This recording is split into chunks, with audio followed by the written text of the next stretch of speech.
Good morning, students. In the last lecture, we have discussed about the components of the table, and today we are going to discuss about the features of the table. के features क्या हैं table के। Last हमने किए थे components, जिसमें हमने काफ़ी तरह के इसके कंपोनेंट्स रीड किए थे, like table number, title, head note, stubs, caption, body field, foot note and source. Hope आप सभी ने ये रीड किए होंगे, विद एग्जांपल आपको ये करवाया गया था। नेक्स्ट हमारा जो मेन टॉपिक है that is guidelines for the construction of a table और features of a good table. कि कौन कौन सी ऐसी गाइडलाइंस जो हैं जो हमने ध्यान में रखनी है जब भी हमने एक टेबल को कंस्ट्रक्ट करना है, एंड फीचर्स क्या हैं एक गुड टेबल बनाने के। ओके, फर्स्ट पॉइंट इसमें आ जाता है title as compatible with the objective of the study. जैसे लास्ट मैंने आपको बताया था कि जैसी हमारी स्टडी है, जिस प्रॉब्लम को रिलेटेड या जिस स्टडी को के साथ रिलेटेड हम एक टेबल बना रहे हैं, उसी के साथ रिलेटेड हमारे टेबल का क्या होना चाहिए, टाइटल होना चाहिए। मींस अगर हमारे टेबल में इंफॉर्मेशन जो है वो फूड ग्रेन्स की इंफॉर्मेशन है, ठीक है, फूड ग्रेन्स की अगर हमारे टेबल में इंफॉर्मेशन है तो हमारी टाइटल का जो है जो हमारे टेबल का टाइटल है वो भी ऐसे ही होना चाहिए, production of a food grains in year this and this.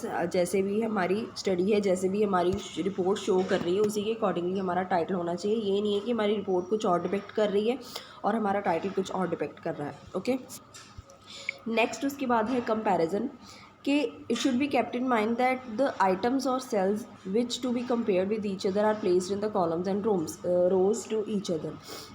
आपको बताया गया है ये होते हैं कॉलम्स, इनको कॉलम्स बोला जाता है। ओके, और ये है हमारे पास रोज, ठीक है। अब कंपैरिजन पॉइंट में वो क्या कहते हैं कि जो भी हमने इंफॉर्मेशन कॉलम्स में और रोज़ में लिखी होती है वो इस तरह की होनी चाहिए कि हम उसको कंपेयर कर सकें एक दूसरे के साथ, ठीक है। लाइक अगर हमने यहाँ पे रोल नंबर्स, यहाँ पे हमने अगर रोल नंबर्स लिखे हैं रोज़ के हेड में, तो यहाँ पे मार्क्स होने चाहिए, नेम्स होने चाहिए, यहाँ कोई और चीज़ें जिनको हम कंपेयर कर सकें। एक जैसी ही चीज़ें हमने रोज़ एंड कॉलम्स में नहीं डालनी, एक कैटेगरी की चीज़ें रोज़ में और एक कैटेगरी की चीज़ें कॉलम्स में, so that we can compare it. Okay, next है special emphasis. Some items in the table में नीड स्पेशल एम्फेसिस। कुछ आइटम्स हमारे टेबल में ऐसी होती हैं जिनको ज़्यादा एम्फेसिस देने की ज़रूरत है, कि उनको ज़्यादा इम्पॉर्टेंट होती हैं वो और उनको ज़्यादा शो करने की ज़रूरत है। सो उनको हम क्या करते हैं, बोल्ड लेटर्स में जो है प्रेजेंट करते हैं, या फिर हम उसको हेड ऑफ़ द रो में या हेड ऑफ़ द कॉलम में शो करते हैं, जिनको इन स्पेशल एम्फेसिस की ज़रूरत है। लाइक अगर हमने रोल नंबर्स वगैरह शो करने, नेम्स शो करने हैं, तो हम इधर उसको शो करेंगे हेड रो में, ठीक है। मार्क्स शो कर रहे हैं तो हम उसको हेड कॉलम में शो करेंगे। नेक्स्ट उसके बाद है आइडल साइज़। हमारा जो टेबल है उसका साइज़ भी आइडल होना चाहिए, ना तो वो इतना शॉर्ट होना चाहिए कि उससे कुछ डिपिक्ट ही ना हो, और ना ही वो इतना बड़ा होना चाहिए कि उसको देख के जो है एक कॉमन मैन जो है वो कंफ्यूज हो जाए, ठीक है। सो आइडल साइज़ होना चाहिए टेबल का। नेक्स्ट है stubs. If rows are very long then stubs will be given at the right hand side of the table also, ठीक है। अगर आपकी रोज़ जो है वो बहुत बहुत ही ज़्यादा जो है लंबी हैं, ठीक है, इधर को तक जा रही हैं, तो आपने क्या करना है, जो स्टब्स हैं, जो रोज़ की हेडिंग है, वो दोनों साइड्स पे डालनी है। लेफ़्ट हैंड साइड पे भी डालोगे, राइट हैंड साइड पे भी डालोगे, ठीक है। इस पॉइंट का मतलब ये है, सो दैट कि कन्फ्यूजन ना रहे। नेक्स्ट क्या है, use of zero. Zero should be used only to indicate the quantity of a variable, कि वेरिएबल की क्वांटिटी को शो करने के लिए ज़ीरो को यूज़ करना है। It should not be use to indicate the non availability of the data. जहाँ पे डाटा हमारे पास नहीं है हम वहाँ पे ज़ीरो नहीं लिखेंगे, ठीक है। कई बार हम क्या करते हैं, स्टूडेंट्स के मार्क्स वगैरह रिकॉर्ड करते हैं, तो कई बच्चे महान ऐसे भी होते हैं जिन्होंने पेपर ही नहीं दिया होता, तो हम वहाँ पर ज़ीरो नहीं लिखते, हम क्या लिखते हैं, नॉट अवेलेबल या नॉट अपीयर्ड। उस टाइम पे वो नहीं हुआ, सो उन्होंने कहा है कि ज़ीरो का यूज़ जो है वो अप्रोप्रिएट टाइम पे ही करना है। नेक्स्ट क्या है, headings. Heading should generally be written in the singular form. For example in the columns indicating goods the word good should be used, कि हेडिंग्स जो हैं वो सिंगुलर फॉर्म में लिखनी है, ठीक है। फॉर एग्जाम्पल अगर हमने कॉलम्स में कॉलम का एक जो है हेड, उसको गुड लिखना है, गुड्स, तो हम उसको गुड्स नहीं लिखेंगे, हम उसको गुड लिखेंगे, ठीक है। सिंगुलर फॉर्म में लिखनी है, प्लूरल फॉर्म में उसको नहीं लिखना। कॉलम की जो हेडिंग्स होती हैं, ठीक है, या फिर रोज़ की जो हेडिंग होती है उसको हमने सिंगुलर फॉर्म में लिखना है, कॉलम जो है प्लूरल फॉर्म में नहीं लिखना, ठीक है। यहाँ पे एग्जांपल भी दिए उन्होंने बना के, गुड्स नहीं लिखना, गुड लिखना है, ठीक है। नेक्स्ट है उसके बाद abbreviation. Use of abbreviation should be avoided in the headings and सब हेडिंग्स ऑफ द टेबल। अगर आप हेडिंग्स एंड सब हेडिंग्स में ही कोई एब्रीविएशन यूज़ कर दोगे, कोई फुल फॉर्म इस तरह से GNP या GMP इस तरह की यूज़ कर लोगे, देन वो बहुत ही ज़्यादा कन्फ्यूजन क्रिएट करेगी। इसलिए हमने हेडिंग्स में कोशिश करनी है कि हम पूरी की पूरी जो है वो वर्ड लिखें, ठीक है, उसको ऐसे एब्रीविएशन की फॉर्म में ना डालें, ठीक है। नेक्स्ट क्या है, फुट नोट, जो आपको पहले मैं बता चुकी हूँ कि फुट नोट देना बहुत ही ज़्यादा ज़रूरी है कि अगर आपने टेबल में कोई कॉम्प्लिकेटेड चीज़ यूज़ की है तो उसकी जगह हम फुट नोट ज़रूर देंगे, ठीक है। और उस फुट नोट को हम इस तरह के एस्टरिस्क मार्क के साथ भी उसको शो करेंगे, सो दैट कि देखते ही पता चल जाए कि ये क्या है, एक फुट नोट है। नेक्स्ट क्या है, यूनिट्स। यूनिट शुड बी, ये must be specified above the columns. If figures are very large, units may be noted in the short form as 1000 hectare and 1000 tons. कई बार क्या होता है कि हम जैसे कोई रिकॉर्ड कर रहे हैं डाटा, किसी डिस्टेंस का कर रहे हैं या फिर किसी फूड ग्रेन्स का कर रहे हैं, तो हम उसकी पूरी की पूरी वैल्यू वहाँ पे नहीं लिख पाते। तो हमने क्या करना है, उसकी पूरी वैल्यू शो करने के लिए टेबल के ऐसे ऊपर जब हमने लिखना है कोई फूड ग्रेन लिखना है, तो हम साथ में टन्स के साथ ऐसे 0 लगा देंगे कि यहाँ पे टन्स का मतलब, इतने टन्स का मतलब क्या है, इतनी अमाउंट है, और इतनी हेक्टेयर का मतलब क्या है, इतनी अमाउंट, ठीक है। मैं आपको एग्जांपल भी शो करती हूँ। यहाँ पे उन्होंने लिखा है, जो टेबल बना के आपको दिया था, ये देखो, total in lakh tons and percentage, इस तरह से जो है कई बार शो करना पड़ता है, या फिर यहाँ पे उन्होंने सीधा आपको वर्बली लिख के दे दिया है, हम इस तरह से भी लिखते हैं, ठीक है। नेक्स्ट उसके बाद है यूनिट्स का हो गया है टोटल।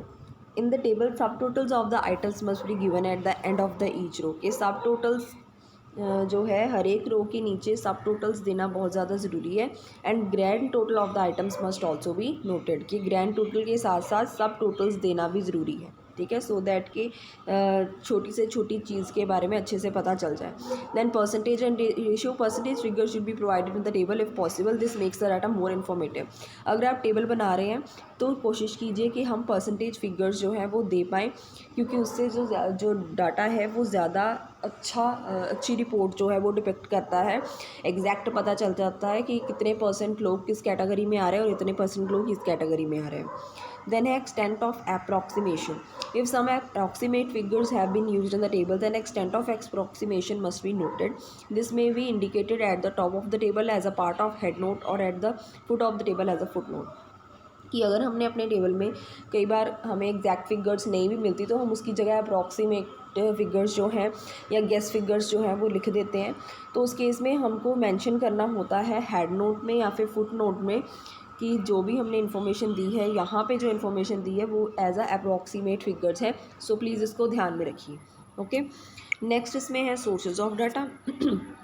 मैं आपको पहले भी बोल चुकी हूँ कि डाटा अगर हमने किसी का उठाया है, कोई स्कैंडी डाटा उठाया है, तो हम उसको फुट नोट में मेंशन करते हैं कि ये डाटा जो है हमने इस सोर्स से उठाया है, यहाँ से इसकी रेफरेंस ली है, इस बुक से ली है या फिर इस रिपोर्ट से ली है, ठीक है। तो वो हम यहाँ पे मेंशन करेंगे एज अ फुट नोट इन, अगर हमने कोई सोर्स ऑफ डाटा जो है किसी कहीं और से उठाया है तो। नेक्स्ट उसके बाद है साइज़ ऑफ कॉलम्स। कि साइज़ ऑफ कॉलम्स जो होगी हमारे वो यूनिफॉर्म एंड सिमेट्रिकल होनी चाहिए। ये ना हो कि एक कॉलम बिल्कुल इतना छोटा सा और एक कॉलम हम इतना बड़ा बना रहे हैं, ठीक है। नेक्स्ट है सिंपल, इकोनॉमिकल एंड अट्रैक्टिव। कि जो हमारा टेबल है वो सिंपल होना चाहिए, इकोनॉमिकल होना चाहिए, अट्रैक्टिव होना चाहिए, ठीक है। ज़्यादा स्पेस कवर ना करें। अट्रैक्टिव हो मतलब उसमें जो कुछ पॉइंट्स हाईलाइटेड हैं उनको बोल्ड करके दिखाया गया हो, ठीक है। रोज़ को कैपिटल लेटर्स में या फिर जब जहाँ पे ज़रूरत पड़े उसको अट्रैक्टिव वे में शो करने के लिए जो टैक्टिक्स हैं वो यूज़ किए हैं. So this was all about the features of the good table. Now you have to read it. Next इसके बाद बेटा आपकी बुक में जो टॉपिक है that is kinds of table, that is not in our syllabus, तो वो आपने नहीं करना है. जो आपकी बुक में टेबल है टॉपिक काइंड्स ऑफ टेबल, वो हमने छोड़ना है, वो हमने नहीं करना. Next last important topic that is merits of tabular presentation. अगर आप टेबुलर प्रेजेंटेशन करते हो तो उसके मेरिट्स क्या है. सबसे पहला मेरिट तो क्या है कि सिंपल एंड ब्रीफ प्रेजेंटेशन हो जाती है, इजीली समझ आ जाता है. ठीक है, हमें पूरा का पूरा पैरा वगैरह इस तरह का कुछ रीड करना नहीं पड़ता. Second one is facilitates comparison, कि कंपैरिजन ईजीली हो जाता है. नेक्स्ट है ईजी एनालिसिस, के it is very easy to analyse the data from the tables. अगर हमें टेबल्स की फॉर्म में डाटा गिवन है तो हम उसको ईजिली एनालाइज कर सकते हैं, वहीं पे बैठे बैठे उसकी रिपोर्ट बना सकते हैं. सेंट्रल टेंडेंसी निकल जाती है, डिस्पर्शन, कोरिलेशन. ठीक है, इस तरह अगर टेबल की फॉर्म में डाटा हमारे पास अवेलेबल है देन ईजिली हम बाकी के मेजरमेंट्स लगा के उसके ऊपर मेथड्स लगा के उसको एनालाइज कर सकते हैं. नेक्स्ट है highlights characteristics of a data. ठीक है, कि अगर टेबुलर फॉर्म में हमने डाटा प्रेजेंट किया है तो वो सबसे पहले हाईलाइट करेगा कि कैरेक्टरिस्टिक्स क्या हैं हमारे डाटा की, क्या मेन चीज़ें हैं, सबसे पहले वो डिपेक्ट करेगा. नेक्स्ट है इकोनॉमिकल, कि टेबुलर प्रेजेंटेशन जो है बहुत ही ज़्यादा इकोनॉमिकल मोड है डाटा प्रेजेंटेशन का. ये हमारा टाइम भी सेव करता है, स्पेस भी सेव करता है. ठीक है, so it is very economical. So this was all about the merits of the tabular presentation. So keep it's in mind and till then watch this video. In case of any doubt, contact me. Thank you so much.